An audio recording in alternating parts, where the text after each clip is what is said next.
தீர்த்தானாம் ஸ்ரோதசாம் கங்கா சமுத்திரः சரசாம் அகம் ஆயுதானாம் தனுகு அகம் திரிபுரக்னஹ தனுஷ்மதாம்.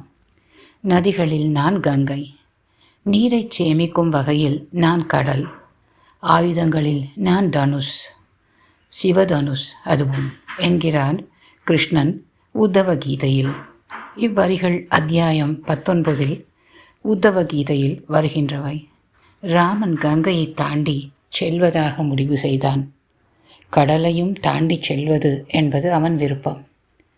அங்கு வாழும் ராவணனை அழிப்பதென்பது அவனது குறிக்கோள். அதை விவரிக்கிறார் வால்மீகி.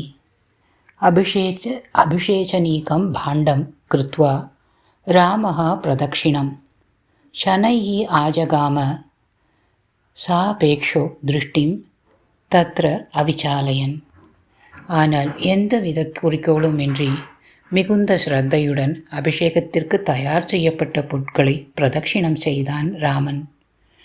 பிரதட்சிணம் செய்வது என்பது உத்தமமான ஒரு தெய்வங்கள் உறையும் அந்த பொருட்களைத்தான்.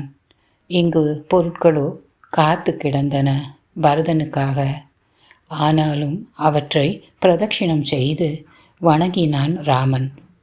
சீக்கிரமாகவே வெளியே வந்து தனது நோக்கம் முடிசூடுவதல்ல என்னும் அவிச்சாலையன்னு திட மதியுடன் வெளியே வந்தான் ராமன்.